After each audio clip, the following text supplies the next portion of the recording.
Hello and welcome into another edition of Huber and Friends. I'm Jeremy Huber, joined today by a guy who, if you're in the Philly area, you definitely know his voice. If you're national, you probably know his voice too. May not know his face.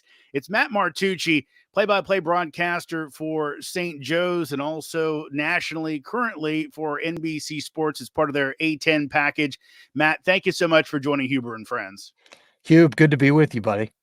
Good to see you again. And Matt, we start these off the same way. How did we meet? How did we meet? Sirius XM. I was working out of the New York office. You were in DC, and we probably met a little bit before that, I guess. At one point or another, when you were doing American, I don't know if we knew it necessarily at the time, um, but yeah, I would say probably Sirius XM about the time you and I became friends, and mostly, until we met in person, pretty much over the phone when you're calling down to the DC office, trying to put in an update, late night. Which I was looking the other day. It's been 6 years since I left Sirius, which is wild to me. Yeah, you were there for a while. I think the same thing, Matt, where it was kind of a layered approach to us meeting. We kind of were texting or calling each other. And then I believe a couple of Patriot League media days where we got a chance to sit down and actually break a little bread and talk about the business. And again, I always valued you being a guy who had kind of gone through the Syracuse thing of this, who kind of knew the business, even though you're younger than me, knew it better than I did. So I was always thankful for the advice you passed along. And then, of course, we did some lacrosse broadcast together, me doing sidelines for you as the play-by-play man. So it was always one of those relationships where there was a lot of texting, but we got to see each other, and those times were always fun. Yeah, and yeah, it's funny you mentioned. I totally forgot about Lacrosse Sports Network (LSN). Yeah, which was cool. No, I mean, it's the coolest thing I think about that is I watch some of those kids now who have like moved on and are like playing pro lacrosse, like some of the guys that we had at Gonzaga and some of the other places, and it's wild to see that progression. That was a cool package to be part of because it was, it's one of those you knew them when type of deals. Most definitely. And again, that's some of the best part of this job sometimes, especially at that level, which you've done before as well. Those high school kids that go on to bigger and better things and say, I knew them back then. Matt, let's kind of go back to your back then. Was kind of doing a little research last night. Billy Parvitam did a great interview with you about 4 or 5 years ago, I believe it was. And I found something out that you grew up on a Christmas tree farm, correct? Yeah, that's exactly right. I'm from a three-stoplight town in the Poconos, Broadheadsville, Pennsylvania. It's about an hour and a half to 2 hours, northeast of the Philadelphia area. And my dad, growing up, my dad was a local doctor, family doctor, um, who grew up, working with his dad, who was also a doc, and like it was like your traditional small town like family practice. They grew up I shouldn't say grew up, but they ended up working and making house calls and seeing patients out of my grandfather's home office. But long story short, my dad bought a decent amount of land up in my hometown growing up, and he planted Christmas trees. I grew up in a family where, you always had like two, three, four different sources of income, which jives very well with what we do in our business, working like nine or 10 different 1099 jobs.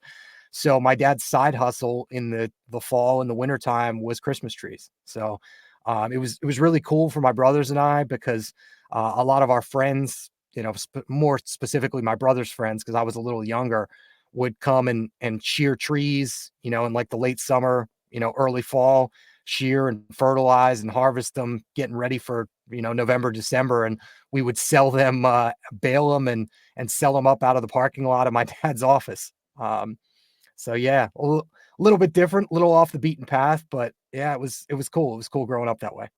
Yeah, and it kind of led you into, I believe, that love of sports that you have. Before we kind of get in the family tie again, I got to ask you, how did you end up being Eagles over maybe Giants or Jets? Because you were pretty kind of close to New York City, correct? Yeah, so I mean, you're an hour and a half kind of from New York City. It's 80 East would take you into NYC. And my brother and I, when we were younger, I can remember specifically going into the city once with my brother. God love my parents. They let my brother, who was like, I think 17 or 18 at the time, take his, 10 or 11-year-old brother into New York City. Um, oh, that's cool. As I'm looking at pictures you popped up here. Um, but yeah, I mean, how did I end up Philadelphia centric? Good question. Um, Dad's side, before my grandfather moved up to the Poconos, my grandfather was in medical school at Hahnemann down in Philadelphia, and then started his family in the Italian neighborhood in South Philly. There was a house at 10th and Catherine Streets, which I think is still standing. And then he moved up to the Poconos. So we always had Philly allegiance and Philly ties because of my dad and ultimately because of my grandfather, who, funny enough, was not a real big sports fan. I got most of my love of sports from my dad. One of my most prized possessions is it's an autographed baseball from when my great grandfather, who was a cop down in Philadelphia, would work some of the ball games, and it's signed by two Hall of Fame umpires, one guy named Jocko Conlon and another guy named Lon Warnicki, and it's signed to my dad. It's signed terribly, like across like across every perimeter of the ball. But it says, to Billy with best wishes, Jocko Conlon and then Lon Warnicki. So it's a long way of saying I got it from my dad, and was indoctrinated into, frankly, for a while, and what still is a culture of coming up short. But we did get one. We got one Super Bowl, and we've had one World Series in my lifetime. I've seen the Flyers in the Stanley Cup twice in my lifetime. Phillies were, back in the World Series, however many years ago. And, Eagles were obviously back in the Super Bowl just a couple seasons ago. So can't really complain. But you get used to having your heart broken being a Philadelphia sports fan. Just comes with the territory. Matt, I would be remiss if I didn't kind of get into that connection with your dad, who sadly passed a few years back due to Parkinson's. But from all I followed you and talked to you, he really, as you said, fostered that love of sports at a young age. I've seen actually have a pickup right now of you guys down at the North Carolina basketball camp, which I believe was a huge part of your lives together. Can you kind of tell me about how all of us have that person that fosters the love? What did he kind of do to kind of get you into sports and make you love it like you do? Yeah, I mean, I think the earliest thing was just playing basketball in the driveway. Basketball has always been, and it makes sense that's a lot of what I'm doing now, more on the college basketball and TBT, the basketball tournament side. I think it makes a lot of sense based on my upbringing. That's kind of where I ended up. But yeah, I mean, early on, playing hoops in the driveway with he and my older brothers, I can remember. This is like the weirdest story, but I was like probably 5 or 6 years old, and I'm left-handed naturally, and I could make a left-hand layup, um, and I could make one with my right hand too, but I would jump off the incorrect foot. I would jump off my right foot to go up and make a right hand layup, which, if anybody playing basketball, anybody who doesn't play knows or doesn't know, you're supposed to go off your opposite foot. So left hand layup, you go off your right foot. Right hand layup, you go off your left. So I was jumping off the wrong foot to make a right hand layup, and I can remember my brother tying a piece of string to my left foot, so I would know which foot I had to jump off of. And God love him, it eventually worked. But that was the earliest part, playing in the driveway. And then as I got older and my brother's friends would come over to work on that Christmas tree farm, when they would get done, and you see it in the back. Actually, that's not in the background. That's a family wedding. But like a lot of our pictures at home, you would see the trees in the background. Uh, but they would come over and shear trees on like a Sunday, and we would get done, 12:30, 1 o'clock in the afternoon, and then you play basketball for a couple hours. Just play shirts and skins, and you get enough for 4-on-4, sometimes 5-on-5, half court. and that was kind of where it started. And then, in terms of like sports itself, I can remember going down to the old Spectrum and watching the Charles Barkley Sixers in a playoff game against the Michael Jordan led Bulls. They got totally trounced, but going down and getting autographs before the game and meeting meeting Charles Barkley's wife, Maureen, and then like meeting Jason Williams, who ended up kind of having a rockier point in his career a little later for some Yes. extracurricular stuff. But those are some of my earliest memories. Doing that, going out to Penn State for football and basketball games with a good family friend of ours and his son and daughter, who are still friends of mine to this day. Um, yeah, I feel like I was surrounded by it. Um, my brothers were, specifically my brother Nick, who's on the left-hand side of that picture, closest to me, with my dad and my brother Chris over on the right-hand side. But yeah, Nick, I think, introduced me more or less to the Randall Cunningham Eagles, which is kind of fitting because I'm narrating an audiobook right now about that 91, 92, like 93 era, right after Jerome Brown died, which, was the time I was about 7, 8, 9 years old, those 3 years. So long-winded answer, but yeah, it goes back as early as my driveway, and then just having people that I looked up to and wanted to be like, in terms of my brothers and my dad, um, show me more or less, what I should be rooting for. And the thing with North Carolina, which you saw in that picture, that was that was kind of random. 1991 NCAA tournament, East Regional, another weird parallel. We're going up with that family friend who was a big Penn State fan to see Penn State and Eastern Michigan, and then preceded by North Carolina, a North Carolina led team by what was the Monmouth head coach, now the Monmouth head coach, King Rice, along with a freshman class that included the guy in the middle right here, Eric Montross, sadly no longer with us as well. Um, and everybody with us who drove up in that Winnebago was rooting for Villanova because they're all Pennsylvania people, and we're rooting for Penn State in the second game. And I like the way this guy Rick Fox played basketball for Carolina. And to be contrarian, I think, to start, because that has always been kind of my personality. A little bit of an instigator, being the little brother. I rooted for Carolina, and it's stuck ever since. I mean, it helped that they ended up making the Final Four that year and eventually lost to another parallel, Roy Williams coached Kansas team.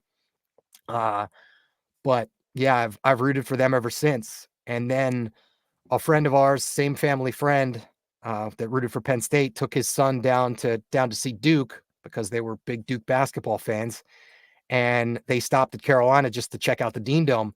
And wouldn't you know it, there was like an information desk with brochures and flyers, and there was one for Eric Montross basketball camp, which was like a dream weekend. Go to the Dean Smith Center, play basketball on the floor of the Dean Dome with your dad, for Father's Day weekend. And if you love basketball as much as my family did, and as much as I still do, that was like the ultimate thing.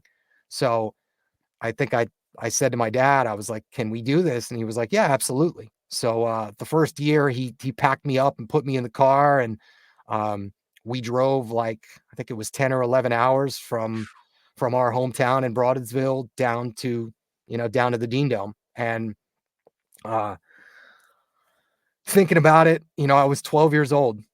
28 years after the fact, I'm 40, and I still have a lot of the friends that I had going to that camp. And it's sorry to get a little choked up Oh, here, no but problem at all. um it's because of my dad. So yeah, I'm forever grateful for that, because there are so many people that grow up without a whole lot of direction, or without necessarily where knowing where they're supposed to go. And I think the path, because of it was fostered early on, with my dad and my brothers, was pretty clear to me what I wanted to do, because I loved, more specifically, basketball, but also sports, growing up, because of all of them. Matt, it's not to stay, but it's a good part of your story when you talk about those family basketball games or that your brother's friends basketball games. I believe that was a little bit of the impetus or the spark of your broadcasting career. I heard a great story that involves Reggie White and his father. Can you tell me about that and how it kind of may have sparked folks saying, "Hey, little kid, you might be able to do this one day"? Yeah, so, they were playing hoops the one day, and they got done, and we're, like, sitting around eating lunch, and one of my brother Nick's friends, I think it was, a guy named Dave Hendershot, who I still keep in touch with to this day, thanks to social media. Um, Dave said something like they're going around the room like, "Matt, where did Randall Cunningham go?" And it's like, "Yeah, UNLV. Where'd Jerome Brown go? Miami. What about Reggie White?" And this is totally morbid, but Reggie White's stepdad, it was actually his stepdad, I later learned, which is also in this book that I'm narrating, which is totally wild. Um, he ended up passing away in Chattanooga. So, in totally non-filtered 6 or 7-year-old speak, I belted out, "I don't know, but his dad died in Chattanooga." So that was what started it. It became a yearbook post. Like like when Dave signed my brother's yearbook, at the end of the post, he put, "I don't know, but his dad died in Chattanooga." So, I think that weirdly enough, that was where the bug kinda got put in my ear, like, "Matt, if there was anybody ever tailor-made to want to try and do this, you should do it." So, I didn't know a whole lot about, that you could study it or that it was a major or that people actually went to school for it until one day my brother came home with a brochure for Syracuse, like, randomly. I was, like, 11 or 12, and I forget where he had picked it up, but he ended up either bringing it home from college or might have been, like, junior or senior year of high school and dropped it in my lap, and it was a brochure for Syracuse. Um, and then I think my mind was pretty set because there were guys that I was watching, growing up. Like, I was watching Mike Tirico early on SportsCenter and then calling stuff for ESPN, and it was like, "Okay, maybe I can try and get in there." And I've told this story, I think, too, before. I went up with my parents on, like, an early April afternoon, just shy of the Jim Boeheim nicest weather, however many months out of the year, May to September cutoff. It was snowing, early April up there. And I can remember sitting in the van and getting out of the van and going to check out the Newhouse School of Communications. And they started to talk about, like, what your GPA was and what your SAT requirements were. And I had the GPA, but I remember, like, SAT was like high 12s, low 13s. And I was like happy. Like, I had just gotten, like, I think I was like 620 math and like 570 verbal or something like that. So I had like an 1190, and I was like all excited about that until they talked about requirements. And I remember looking at my dad and being like, "I might get into, like, the university, but I'm not getting into Newhouse. At least not on the first try. Like, I'm probably gonna have to go and transfer in." And lo and behold, you had to write an essay to get in to include with your application. And I guess I wrote a decent enough essay because I ended up getting in and ended up getting a partial academic scholarship. So it worked out pretty well. But yeah, long story short, yeah, it started with a random Reggie White, "I don't know, but his dad died in Chattanooga" story. Matt, I really want to probe the Syracuse thing, but you brought up kind of your high school years, so we have to go back to that. You were a pretty solid long and triple jumper, correct? Yeah. And your I coach was a notable person, correct? Yeah, that's correct. Being able to jump ran in my family, and I I didn't know this, like, I didn't know where it ever came from until a family friend's dad told me. And oddly enough, it was Ryan Nassib, who ended up playing quarterback at Syracuse and for the Giants. I've known Ryan since he was little, but it was Ryan Nassib's dad, um, one day, that was like, "Yeah, playing beach volleyball with your dad in the summertime." He's like, "Never seen anybody jump like your father." And I was like, "Really?" because like we could all get off the floor pretty well. Like Nick, my middle brother, was blessed to be close to 6'4". Chris was like 6'2" or 6'3" on a good day, and I'm like 5'10" on a good day. But we could always get off the floor pretty well. Like people always look at me like I'm nuts, but I could go up, and I could never palm a ball, but I could get up high enough to dunk a basketball back in high school. So Wow. um, we didn't have a track program at my high school, which doesn't even exist anymore. Pius X, up in Rosetto, Pennsylvania. Which, if you ever read the book Outliers by Malcolm Gladwell, they talk about the Rosetto effect of all these Italian people who were outliving the actuarial tables by eating a lot of pasta, drinking a lot of good wine, and spending time with family. So I went to high school in Rosetto at Pius, where there was a guy in the next town over, who had gone to Bangor High School, gone to Muhlenberg for basketball and track, and then eventually became an ACC referee and refed in the Final Four, named Frank Scagliotta. So Coach Skag has coached me in everything I ever played. Um, Football, basketball, and then starting my freshman year through senior year, track. Um, and you're always looking for people growing up, who are going to encourage you and push you forward, and try and inspire you to do things. I could always do the long jump, but Coach Skaggs for the longest time, I think, told me, you'd be an even better triple jumper. And I kind of brushed him off, and I was like, yeah, dude, you don't know what you're talking about. And like, yeah, like why would I listen to you? All American track in college, ran in relays against Billy White Shoes Johnson. What do you know? So junior year, like, he finally gets me to do it, and I'm doing okay with it. And then, like, senior year, he kind of doubles down and is like, look, you need to get serious about doing this because you could probably do it. Um, so I end up in districts for both. You have to jump a certain qualifying distance. That was the way it worked, in Pennsylvania, in our district, District 11.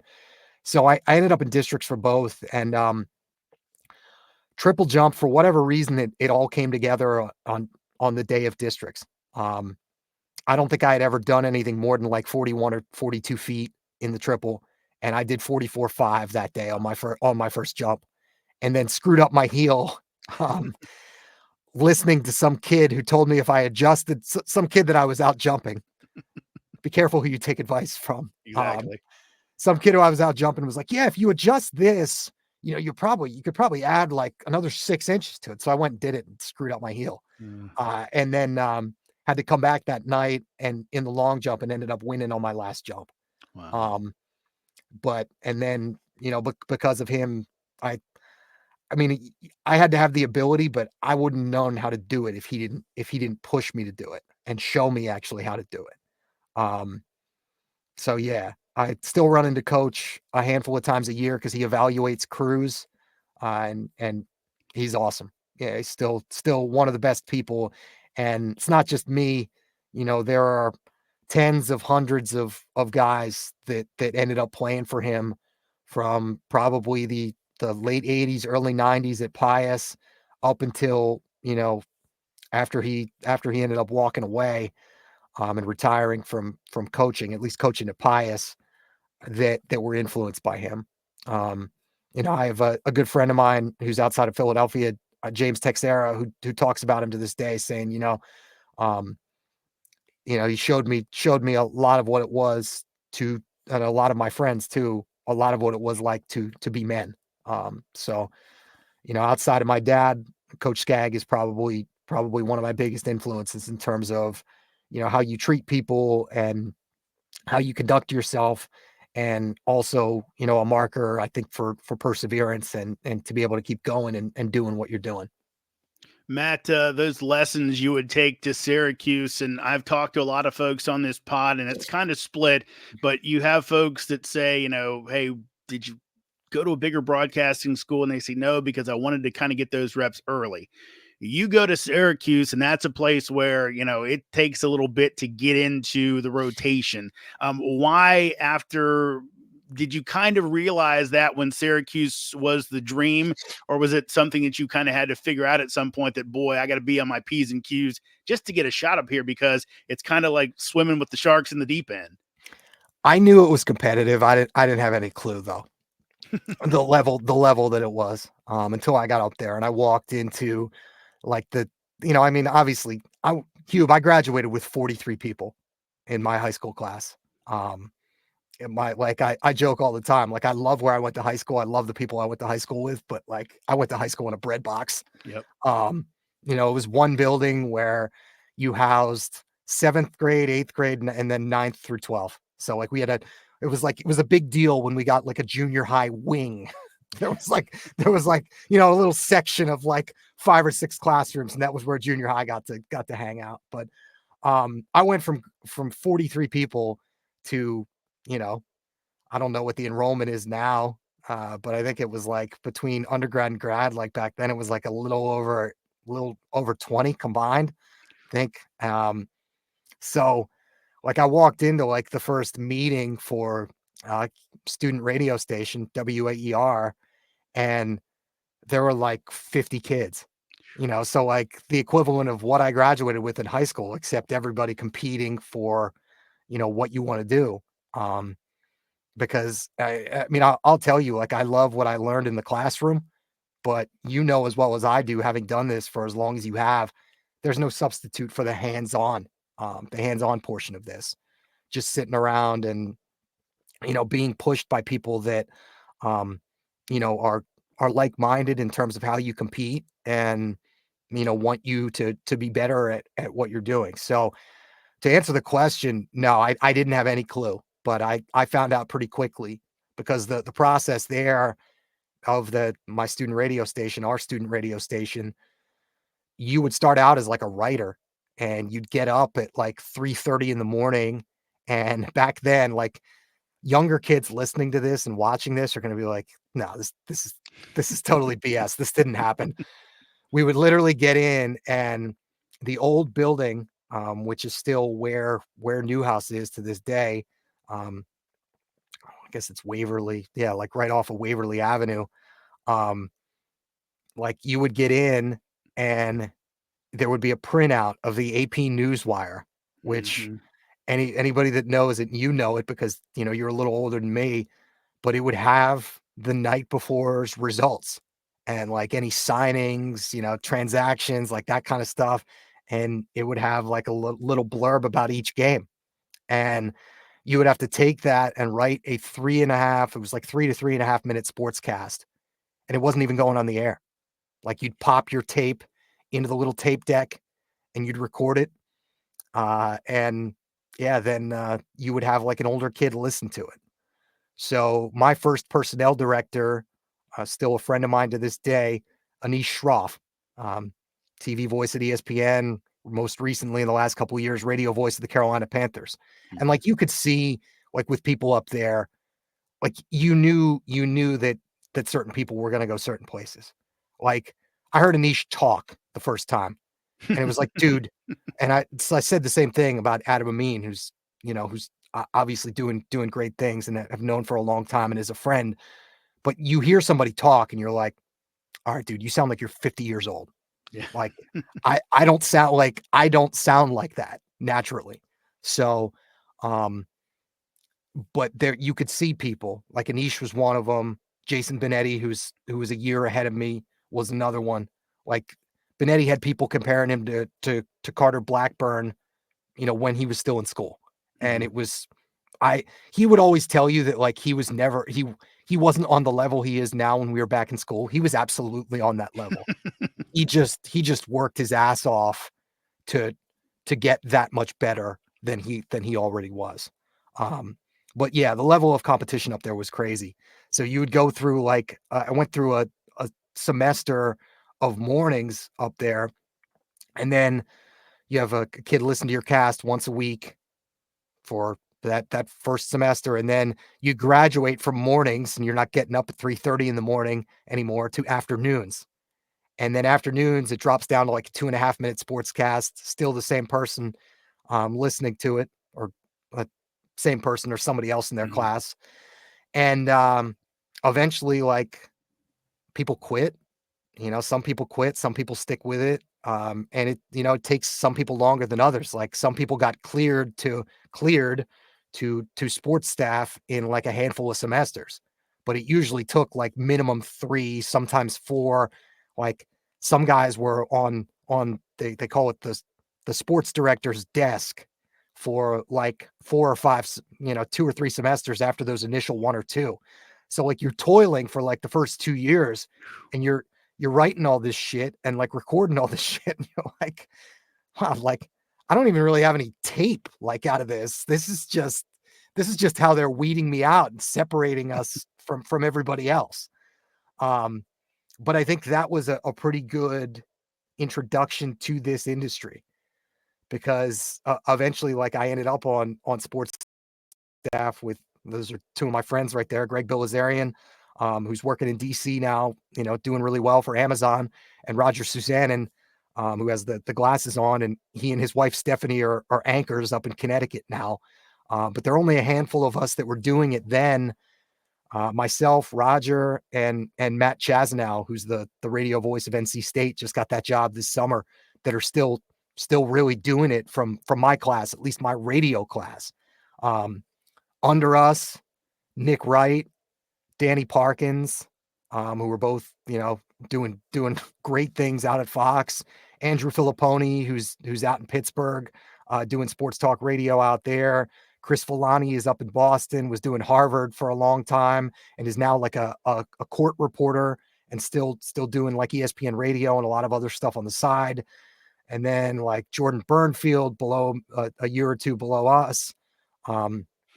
Yeah, I mean, they're all kinds of people, but I think it takes a certain mentality and a certain mindset. Now, that said, Hugh, that's not like, that doesn't have to be the path. I just talked about Adam Amin. Adam Amin went to Valparaiso. That's got a pretty good program in its own right. Um, Ken Levica, who's still a friend of mine, down in Florida, and is doing FAU, had a hell of a run in the NCAA tournament. Like, Ken is a Valpo guy. Joe Davis, you know, doing the World Series now for Fox, and doing the LA Dodgers, took over, I shouldn't say replaced, but succeeded Vin Scully. He went to Beloit, I think it's pronounced Beloit College in Yep. Michigan. So like, it doesn't matter. If you're good, you're good. If you're driven, you're driven. Like, somebody's going to find you. You can't quit at the end of the day. And I can't tell you how many times I have. I've come close to at this point. Um, but I always hear my dad. I hear my dad in the back of my head. And um, we were always a house that, I grew up with a healthy fear of my father, in a good way, in that, like, you respect your mom and dad. Otherwise, you know, like, I'm not saying you pay the price, but Mhm. but I knew that I had to listen to my parents. But I can remember, as you get older, you get to be a little more friendly, like, kind of pals and friends with your parents. And I can remember my dad saying to me, jokingly, of course, but I always hear his voice in the back of my head when I get frustrated with something. And it's, if you ever quit, I'll kick you in the ass. I mean, Uh, just something simple, simple and um almost Neanderthalish. well, But Matt, you grew up in the Poconos. You have those Philly ties. That sounds like something a born yeah, and that sounds, raised yeah, Philly dad exactly, would right? say. Exactly. If you quit, I'll kick you in the ass. So that's it. Matt, after your time at Syracuse, I believe you ended up doing stuff for Lincoln, the HBCU Power, doing games for them. Also, you did some time with the Atlantic City Surf, and you could touch on that if you'd like. But I think the big story with you, obviously, is getting into St. Joe's. And you mentioned Matt Chazanow. That's a great story. Can you tell us how that St. Joe's gig came about for you, which you still do? Yeah. Chaz was a like North Jersey guy, Westfield, New Jersey, right outside of New York City. He had a friend of his from, I think, growing up. His name was Andrew, and I think Andrew Pilecki. Andrew was one of our women's basketball managers at St. Joe's before I even got there.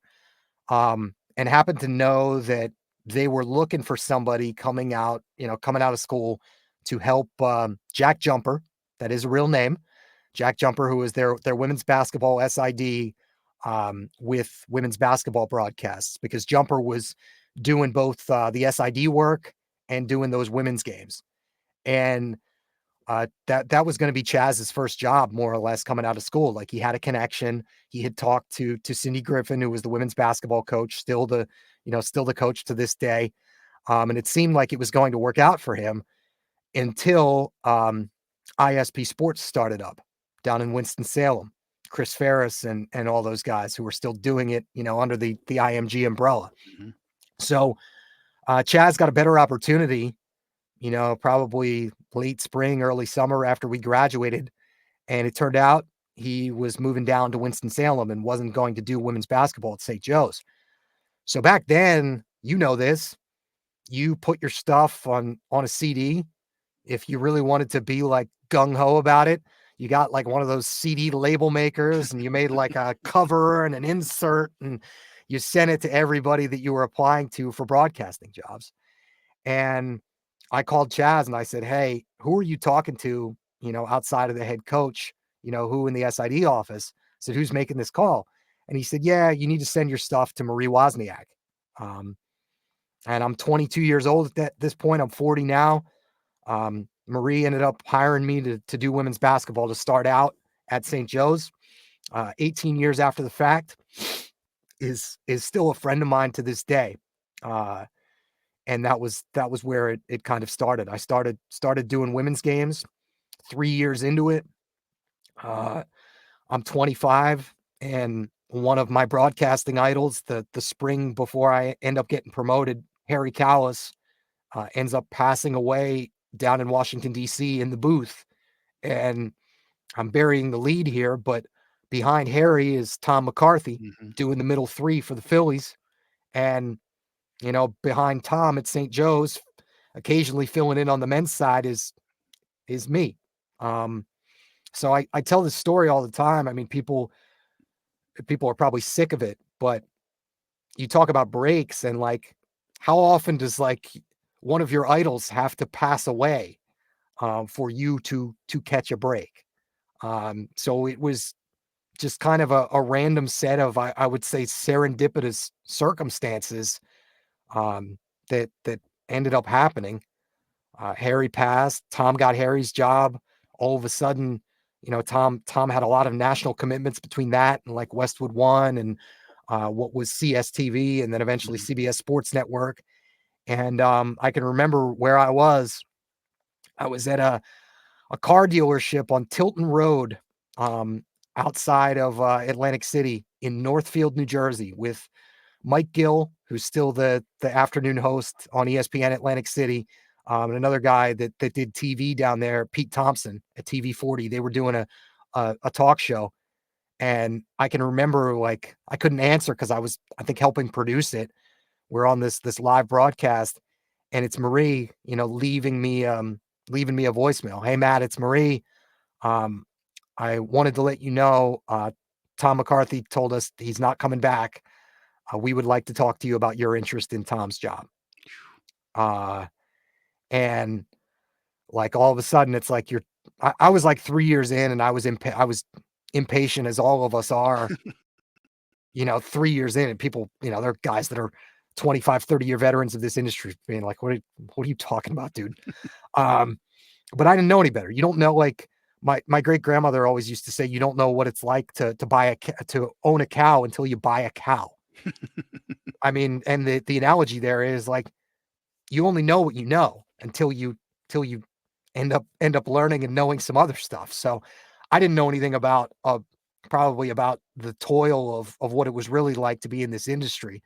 Um, but I caught a break pretty early on, and thankfully I'm lucky. This is about to be, is it 16? Yeah, I think it's 16 seasons.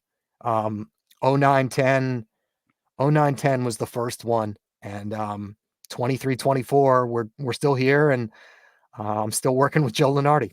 So We're going to get into obviously Mr. Bracketology in a second, your connection with him. But Matt, because you got that job so young, was that they're all at all the oh crap moment of I'm a D1 broadcaster now, or Oh yeah. because you'd had the training at Syracuse? Kind of walk me through that. No, I mean, I think self-doubt is one of the cornerstones of doing this. People are gonna be like, what do you mean by that?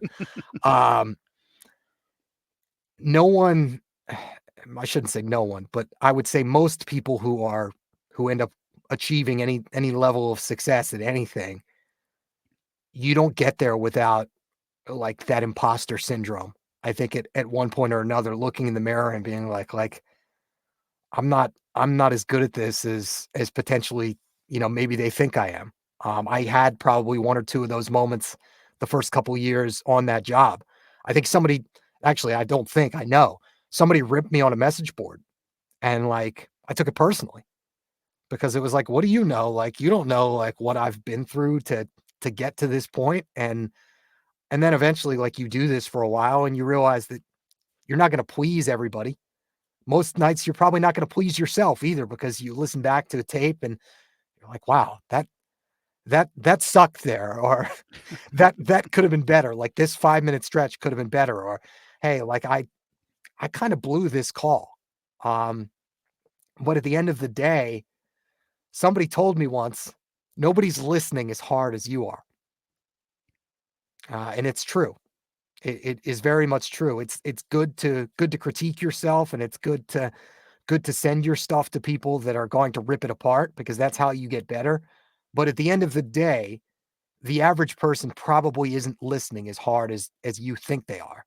Mhm. So it doesn't mean, you don't prepare to your fullest, but or worry about criticism, but what it does mean is, you know, don't be so hard on yourself. I think at the end of the day. Um yeah. I don't know. I think we kind of went off on a little wild tangent there, but that was I caught a break pretty early on. Um, and I did have that imposter syndrome. I feel like the first couple years, I can remember like a group of like our pickup basketball game.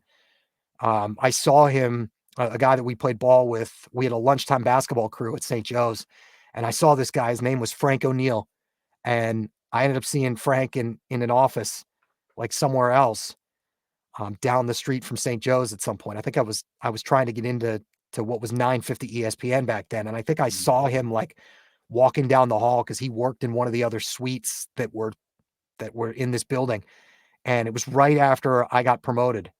And he looked at me and was like, "You got big shoes to fill, kid."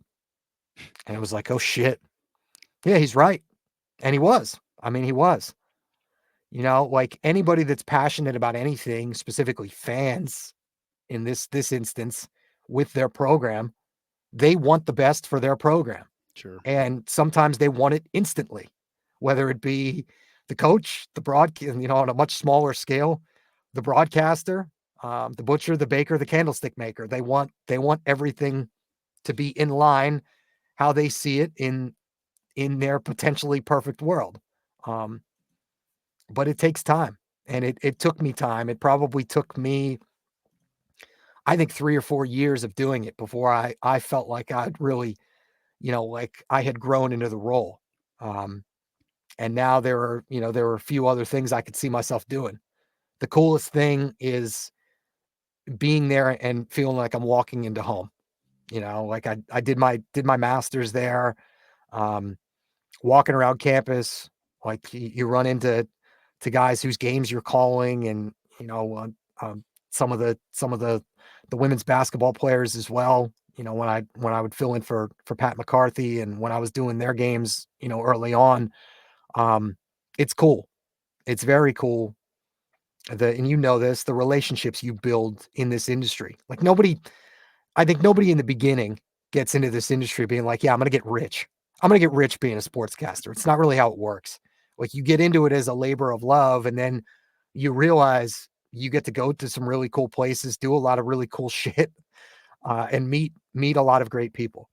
And some of the, just like with Eric Montross basketball camp, some of the lifelong relationships and friendships, that I've had, I built there. And, you were talking about how we'll talk about Joe. Joe was one of them. Joe is still one of them. I wouldn't be where I am now without Joe. Um, I What's had it to like be, working with him? um, it's awesome. It's awesome. It's never a dull moment. We joke and he jokes all the time that during the season, we probably spend more time together than we do with our own wives, which is not true. But some days it feels like it is, especially when you're into a 30 game grind and you're traveling together. And, back in the day, we weren't chartering quite as much. So like you're on like commercial airlines, and with his schedule, with what he does up in Bristol and working at ESPN, like there are some games he doesn't make every road trip anymore. And some days he's parachuting in like day of. Like most of the time when we're doing a game like up at Rhode Island, it's usually like he's on the train to Boston, and then somebody somebody picks him up, or he picks up a rental car in Boston and then drives there and does the game, and then goes to Bristol to do a couple of TV hits, and then ends up coming back. Um, but no, I couldn't ask for anybody that better in terms of just working with and laughing with, and just having overall support. Um, I love Joe. Joe's the best. So I'm glad that we're still doing this on this level. Matt, I believe we're going to go back to a story here that I think you told me at Patriot League Media Days years ago. It was kind of your first entree, I believe, into above the St. Joe's level, somewhat national gig. Your first kind of gig, I believe, like that was calling some Patriot League. And was it basically getting a call the day before the game to say, hey, can you come do this game? Do I have that right?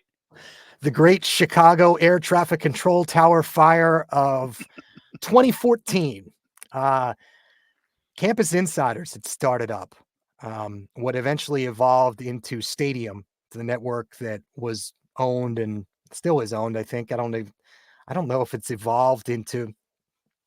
I don't know if Chicago Sports Network is if there's any relation to that. I have no idea at this point. But it ended up being two or three different things. And I started out with Campus Insiders, but they were looking for somebody to talk about St. Joe's basketball, like here and there. And there was a guy who happened to be a Syracuse guy, Adam Anshell, who was their executive producer, who reached out to Marie Wozniak, who hired me at St. Joe's, and said, "Hey, we're looking for people, to be insiders, more or less, for their respective school if they're calling them." And they would pay you to do a hit. I like to do like a minute or 2 minute hit, and just exactly kind of like what we're doing now, except more short form. And that was where that kind of started. And then, like, that was our initial conversation. I was going to do stuff for them related to St. Joe's. And they said, "Oh, by the way, we're getting into doing games." And I said, "Oh, yeah, what leagues do you have?" And he said, "The Patriot League is one of them. We've got the Patriot, we have the A10, we have Conference USA." And I love the most people, I think if you get those three leagues lined up, most people would be like, "Oh, I would love to do the A10 or Conference USA." There aren't probably many kids that are just like, "Yeah, I love the Patriot League." Well, like I think everything else, there's always, or at least in a lot of my cases, there's always a random connection. In this case, a little less random. My dad was a Lehigh alum, and then my brother Nick, that you saw in one of those pictures, is actually, I have to look for him in that picture. He's upper, like third one in from the right in that top row, wearing 88. But Nick Nick was a good football player in high school, and had an opportunity to play at Lehigh. So some of my earlier memories from like late grade school, early high school, are traveling around with my parents, up and down 95 to go watch my brother play college football. And that fostered a love for the Patriot League pretty early on. They were really good his senior year. They ended up, and Pete Souza, who's another broadcaster for ESPN, and I talk about this all the time because Pete played at Richmond. They ended up beating Richmond in the FCS quarter or FCS opening round that year, um, and ended up losing to eventual national champion UMass and a guy named Marcel Ship um, in the 1AA quarterfinals. But that was where that started, and Adam more or less said, "Hey, we've got a handful of games. We have like 3 or 4. We have a crew that's going to split these, but with you. But we'll give you like these 3 or 4 as a tryout and see how you do." So I think my first one wasn't supposed to be until like early October because I was getting married. I was getting married in October, and I was going away for like 10 days for my honeymoon, which that's another lesson to young broadcasters. If you ever want to get married, try and do it in whatever your off season is. But for whatever reason, I had an October wedding and October honeymoon, so I wasn't going to start until early October. But I get a call from Adam. My wife and I are supposed to go out on a date. We were living together in Cherry Hill, not 15, 20 minutes from where we live now, but we're living together in an apartment. And I get a phone call from Adam being like, "Hey, just a shot in the dark. What are you doing tomorrow?" And I was like, we're supposed to, like, my wife and I are supposed to go to dinner and a movie. Um, I guess then fiance, but Steph and I are supposed to go to dinner and a movie. But what's up? What do you got? Uh, our guys are supposed to fly from Chicago to Worcester up to Holy Cross to do this game, and they just canceled all the flights out of O'Hare or out of Mid. It was either Midway or O'Hare, Mhm. but they just canceled all the flights out of. I guess it was Midway. And I'm like, why? Well, the air traffic control tower is caught on fire. So like they're having trouble obviously with the guys that are pushing tin that are directing those planes in and out. So I was like, I can probably do it. Let me see what I can do. So I end up getting in the car at probably like 2:30 or 3 o'clock that afternoon, and I don't get into the hotel. It's like a Courtyard Marriott in Worcester down the hill from Fitton Field Mhm. until probably like, I don't know, 10 or 10:30 at night. And like I'm up probably until 3 or 4 in the morning, like prepping. And then I got up and like, on like 4 or 5 hours of sleep, maybe a little less. Did a game with a guy named Rich Sermonello and our sideline reporter, Melanie. And that was that was kind of what started it a month and a half before it was actually supposed to start. Just another kind of like right place, right time, say yes to everything type of thing. And I think I've been really lucky to build my career on a lot of stuff just like that. Yeah, and Matt, you kind of referenced that your just say yes mentality and your versatility. I mean, right now, throughout your career, just kind of the quick look back, besides the obviously big sports, also lacrosse, you did a bunch of games for the TBT, the basketball tournament. You started doing MMA, weightlifting as well. You do audio books, you do commencements as well. Where did that kind of idea come from? Was it just something that was imprinted on you early? And do you take it as a challenge to kind of learn all these new things? I think that's familial more than anything.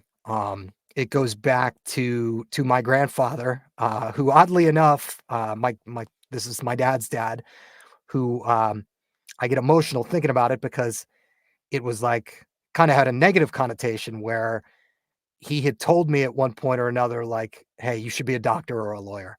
Like, you're never gonna make it the way you want to doing this." And I like he was kind of a hard ass, just to be totally blunt about it. And I think it was said more out of love. I didn't take it that way, but he was trying to push me because he was worried. He was worried for his grandson that his grandson was potentially going to struggle. Um, but I watched my grandfather growing up have all these different interests and all these, different sources of income. He, in addition to being an MD, he made jewelry out of like turquoise and sterling silver, and would he and my grandmother would load up their car and like travel to all these jewelry shows and like sell jewelry. Um, he made, and I kid you not, wood ducks, like wood ducks that like people would Hmm. he would carve them and stain them, and then same deal, like sell them at like craft shows. And I think early on, like I think being kind of an entrepreneur in that sense stuck with me a little bit. Like you don't always have to necessarily do just one thing. And some people do, and there are a million guys in this industry that do it just like that and are uber successful at it. But for me, eventually wanting to have a family doing this, I had to kind of figure out a bunch of different stuff.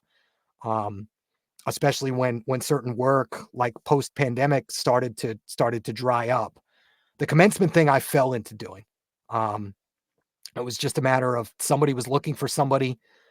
St. Joe's was looking for somebody, and that's another area where I'll be totally transparent. I owe that to Joe Lenardi, because the university was looking for somebody, and they asked Joe, "Hey, who do you think would be a good fit?" And he said, "You should hire Martucci." And lo and behold, I mean, that evolved into working for Penn, and doing their College of Arts and Sciences. That's right there, before Franklin Field, just this past May. Before a ceremony where 14 or 1,500 kids ended up graduating, and you belt out 1,400 names in like 85, 90 minutes. Um, so yeah, I think it was ingrained at an early age, and I thank my dad and my grandfather and my brothers in that respect too, because they've always had a lot of different stuff like that they're interested in. My brother Nick, um, he did vending machines for a while, like where he would buy vending machines and like stock them, and um, and like had a vending machine business in addition to his full-time job. Um, he flipped homes, still does that for a living in addition to what his full-time income is. My brother Chris is about the handiest person I probably know. I'm lucky most days that I know how to swing a sledgehammer or a hammer. Um, but I think all of them in one way, shape, or form, had a lot of influence. And my mom too. I mean, I can't I'd be remiss if I didn't mention my mom, who is the reason that I have my work ethic and the reason that I learned how to study and stuff like that. I was really lucky to have a mom that got to stay home and worked with us and made sure that we were doing what we were supposed to at school. So um, it's a long-winded answer, like a lot of mine I feel like have been on this thing. But you wind me up, and I would probably talk to the wall, Hugh, if the wall would talk back. So um, yeah, it goes back a long way though. Matt, two more quick ones if you got time. And actually, one might Yeah. not be that quick, but after COVID, you mentioned that and how the work kind of dried up a little bit. And you made a little bit of a life transition there, I believe, by getting into real estate. And it's something you found that you've really enjoyed. Can you kind of tell me about the thought process in that and how you like it? I fell into it, um, more or less. Uh, I'll be I'll be totally transparent, and I don't even know if you know this. I don't know if I've told you this. I don't know if I've told anyone this, but I don't care at this point. When things kind of started to shift, um, I went through a rough stretch. My dad passed in June of 2020, right during the kind of the height of the pandemic, after complications from Parkinson's, but COVID had also kind of fueled it. And then my youngest daughter, Vienna, who's now 4, was born about 5 weeks premature, and spent the first month of her life in the NICU. And probably about 6 or 7 months after that, I was in kind of really a rough place, and work was starting to dry up, stuff was starting to go away, and I got really desperate in my head. Um, and it's weird, like weird sometimes. What this is where self doubt sometimes kicks back in, where you're like, yeah, I have like all this background, I have all this stuff, I have a big network, like, but I don't necessarily like. I don't know if I felt like I was lost or trapped or what, but I ended up doing the easy thing and the safe thing, and going down the road to an Amazon warehouse. And I worked shifts in an Amazon warehouse for the better part of a year. And there's nothing wrong with that work. Um, It just wasn't for me. Mhm. And like I was at a point after about a year of doing that where I was like, I have to figure this out. I have to find something else. And like I need something that allows me to still do what I'm doing with broadcasting, but gives me kind of a balance to be home with my wife and my two children and, you know, be dad, be a husband, be a father, be a present dad, you know, make sure that I am taking care of quote unquote my people and our people. Um, and I say "our" in my family. And I was looking on LinkedIn one day, and there was a company in Conshohocken, a real estate broker, was looking for somebody to do their social media and try and grow their social media presence. And that was when I met my boss, Sean Tamaro.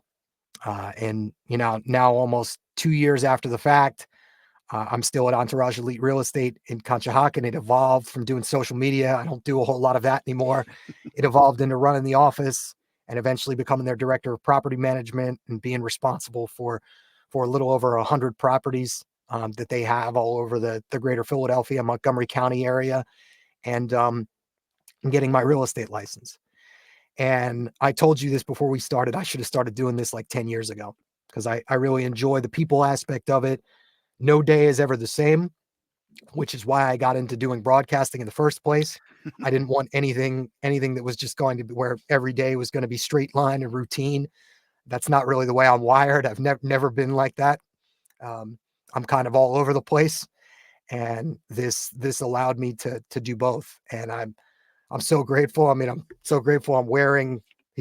My boss is also a builder. I'm wearing the Tamaro Building Group sweatshirt this morning, and not just by accident. I didn't do it specifically for this, but um, yeah, I'm really grateful that I found that opportunity. That was I kind of fell into it though. At the end of the day, it was just meeting somebody that needed somebody, and then showing them that I could do the job, which is half the battle. I think with like 95% of the stuff that we do in life. It's like, just give me a chance.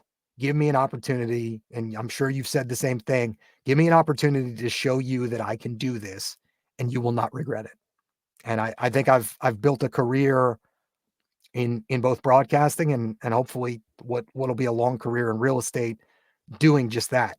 Give me a chance and I will prove to you and I will prove other people wrong who think that I can't do this.